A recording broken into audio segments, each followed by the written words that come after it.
Hello everyone. Today we see how to use 3D printing to actually make a mold. The mold is going to be made in silicon rubber. That is the most common way to make flexible, easy to open molds. But the interesting part is that you can design a bit of the features that are required for a decent mold directly into the CAD file. So you don't have to cut it in a specific way, and it's a much easier way to actually do it. So the example we take is about making a small building because usually molds are made to replicate the same object over and over and over. And the idea is to eventually create a background for video shooting or pictures. And the idea to have modular elements that you can assemble one over the other could be, a nice application for that. So first of all, let's see what it means to actually talk about molds and what it's actually the process to make it, starting from the final result. So let's say that our final result could be something like this. This is a tiny object made out of plaster, and it could be one of the replica that we are interested to creating. Now, this is very small, but you can scale it up the way you want, of course. Now, to create this, you actually need the mold. The mold is usually made out of flexible rubber, and it's the negative of the previous object. You can see here that it's exactly the negative replica of the part I want to actually create. Now, to create this, I have to figure out or actually print and make something that is a container for the rubber, while the rubber is not solid yet. So this is actually the final consistency of the material, but all siliconic rubber or silicon rubbers are actually made out of two components, usually liquid, that you mix together to create something with the final shape of the mold. So to pour this liquid rubber into something, the easiest way is to embed the object you want to make into a box. You can do it in a very simple way, gluing a pieces of cardboard together, or you can actually 3D print the thing with already the borders that you need. Now, this is the most simple kind of mold you can make. It's an open mold. That means that the back of your object is actually the top surface here of the mold. So the back part here is where the material was poured. Now, this is a very simple kind of mold. We'll do today something a bit more sophisticated that is definitely more flexible and more useful to create more general shapes. So here we can see what I was talking about before. This is the building that we want to replicate, and around it we make a simple box that allows us to pour the rubber inside, let it solidify, and then pull it out and use it as a mold. Now, this is the most simple kind of mold, as we were saying, but what if we want to replicate something a bit more complex, something that is fully three-dimensional, like this building? Now, both buildings, I found them on Thingiverse. I have troubles to find them again, so I will search for the link and put it in the comments just to quote the original authors, but this is not my work, as something I downloaded from Thingiverse, and I'm using this as an example. So this building is something that has features on every faces, so I can't just say, okay, let's keep it open on the top and pour it from there. Eventually, I could have done that actually because of the flexibility of the rubber, but some tiny details might break when you pull them out of the mold itself. So just to show the entire process and see how it works, I will start from something like this. Now, in this specific case, what I want to do is to have half of the mold, half of the building on one mold, and the other half on the other half of the mold. So the first thing I have to figure out is actually the direction in which I want to open the mold. If I think about the easier way, so the way that is not pulling on small features, that is not risking to breaking things, the easier way is probably to cut this building basically along this line that you can see on the roof. This is a line of a mesh, but is actually a good reference on what I want to do. Cutting the other way would have made a much more efficient mold, but harder to open. It means that the rubber really have to, move along the entire facade of the building, and the risk to break off some parts is higher. This way, as soon as you open it a bit, all the features are going to be released, and it's going to be much easier to open it. So from the original design, what I did was to basically duplicate the building. So here you have twice the same object. And these two elements here are basically covering half of the building every time. Actually, the best way to do this is to have both the volumes, one on top of the other, perfectly matching, duplicate everything, and then remove one here and one here. So this is the best way to be sure that when we will do a Boolean subtraction between the building and these blocks, we take away half of the building each time. Now it's properly aligned to the vertex, but not perfectly here. Now this is not a big deal. It's a very small detail, so I don't care about it. But in some cases, the line that divides the molds is not a perfectly straight line, but it follows a more complex path. That's totally fine.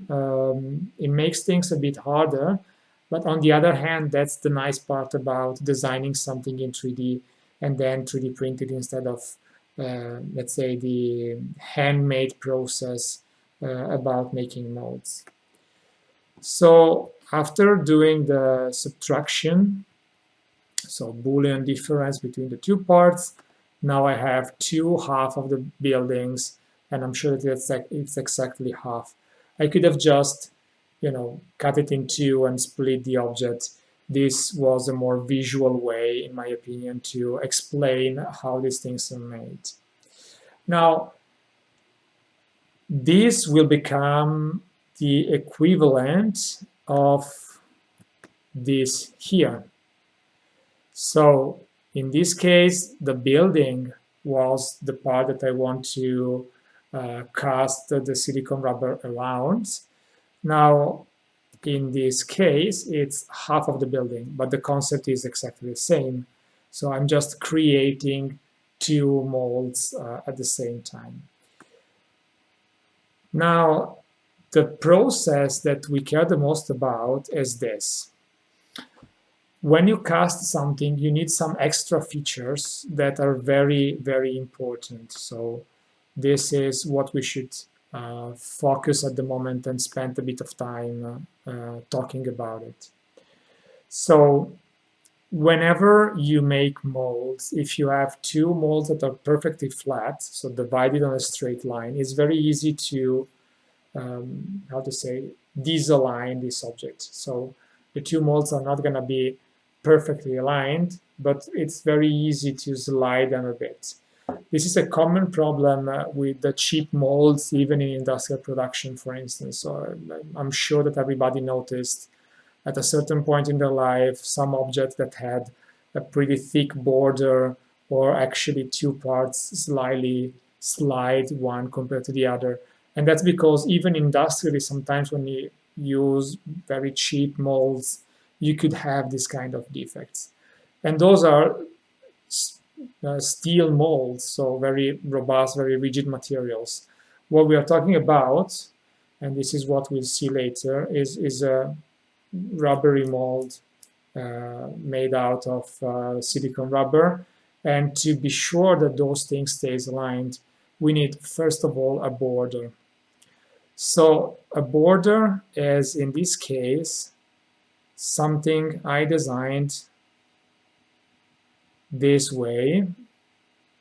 You see, the border is the only feature that is actually not the same in the two half of the molds that we are designing. So this border here is the opposite of this, is the negative of this, basically mirroring it to have it on the other side as well. Now this border helps to align the two parts, and it should be as close as possible to the object itself. In this specific case, I wanted to give a lot of space to show properly the details, but the best way would have been to keep it as close as possible to this border. Now we have approximately, let's say, 6 millimeters. Now 6 millimeters is way too much. This could have been 3 millimeters, half of the thickness. It's also very regular, but because the shape of the building is basically rectangular, this could have been with a silhouette of an object. So if you're casting, for instance, a figure, it makes no sense to have a rectangular one. You can have something that is an offset of that figure. This border is what will keep the two pieces aligned. Now, to show easily the fact that this thing is not a straight extrusion, I exaggerated the angle. So the angle of this extrusion is, if I remember correctly, 30 degrees. Way too much. 10 degrees is more than enough. But it's good to have an angle because that helps to have the parts aligned properly and also to don't trap air inside that could work like a sort of spring and push apart the mold. So 30 degrees too much, 10 is a good average. It could also be a circular profile if you prefer, but this kind of extrusion in my experience is the most stable one. Then you have another couple of features. This one is a cone to pour the material in. Whenever you have to cast something, you have to pour the material. Usually, if you don't need a very small, let's say, injection point, it's okay to have a cone that helps you to actually guide the material inside. And beside the place where you actually pour the material in the mold, you need extra tunnels to let the air flow out of the mold. So bubbles is a very common problem we'll see in the examples I brought, but you can reduce the problem. These are pretty big and pretty far away from the border, so they will not give you a perfect result. But it's a good visualization and it's pretty clear. All the features here are a bit exaggerated, but in this example, it could be a good point, a good starting point. The border at the end, the final part here, is just the wall that I will use to contain the rubber when I pour it inside the 3D printed parts. So when I have the features, what you notice is this is at the center of the border and this is at the center of the border. This is exactly the same feature rotated because I want them to match when they merge. If it's symmetrical, it's enough to mirror it. If it's not symmetrical, it's important to actually rotate the feature because that's the match that you will have. If you think about a mold, when it's closed and you open it, you see that one thing is a rotation of the previous one. So when you have all the features, it's enough to actually add a box. So this box here, let's look for a better visualization.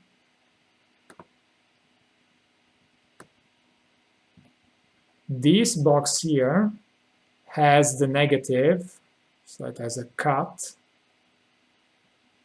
And this box here has the positive.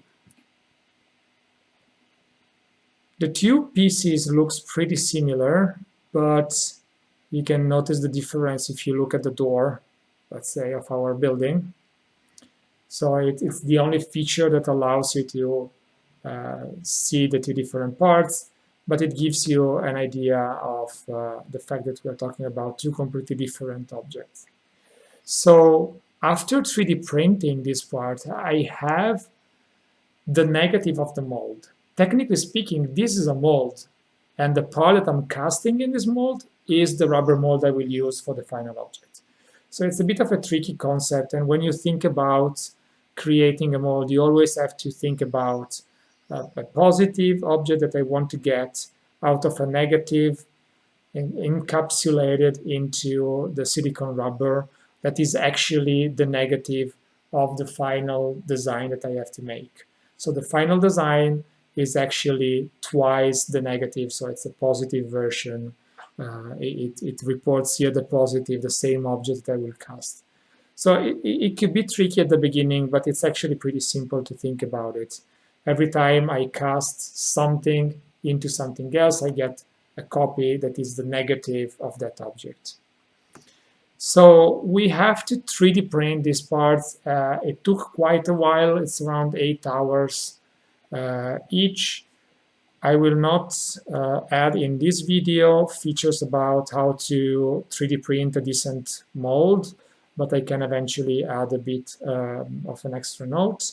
But I want to show you the final result of what we made and some defects that are pretty common. So these are the two parts that came out of the 3D printing. So you see the building inside, you see the features that we need to actually have a decent cast.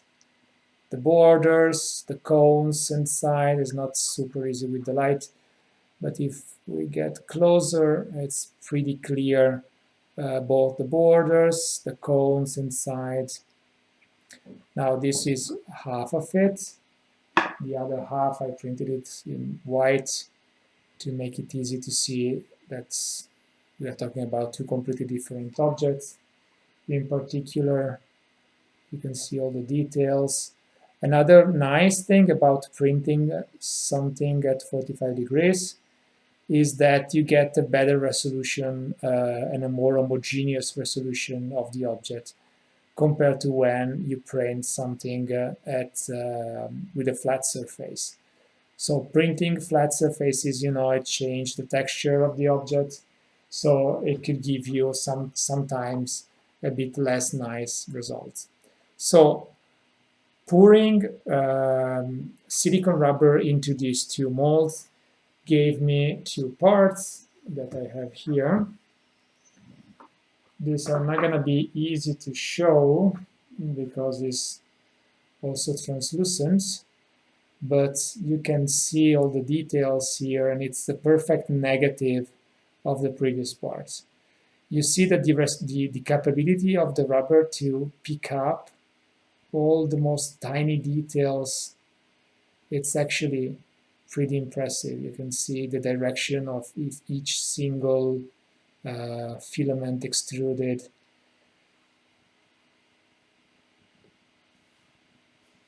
So these two objects has a positive border here and the same negative border here. So it's pretty easy to match the two parts and actually get the combined mold where to pour resin or plaster or whatever you want. Usually, to be sure that the things are properly pressed together, it's good to build a frame around it, even something very simple with cardboard and hot glue. It's definitely enough to keep the pieces aligned. Um, that's because when you don't have a reference and maybe you squeeze too much, as you can see, you actually deform the shape. Now, here I'm of course exaggerating, but this is not an uncommon mistake. So here some parts that I casted, and you can see in this case is not exactly square, the object. Beside having bubbles that stayed closer to the corner and the leftovers, the signs of the injection point, let's say so, and the two extra parts to let the air out. Bubbles are hard to remove on tiny features like this, so that was expected. But what's interesting in this case is that when you squeeze too much, what you get is something that is not square anymore. So it's easier to see next to a properly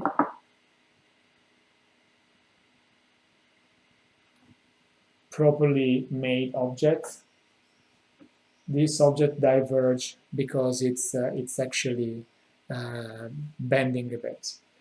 Beside that, on this one, the bottom part is basically perfect. There is a tiny, tiny bubble on the corner, but the details on the side is amazing. So plaster as well as rubber is really copying every detail. So the quality of the final object is great. You always have a bit of border here where the two molds join, but even the corner, I think it's pretty easy to see that it's properly aligned. So the border helps a lot to align the parts together.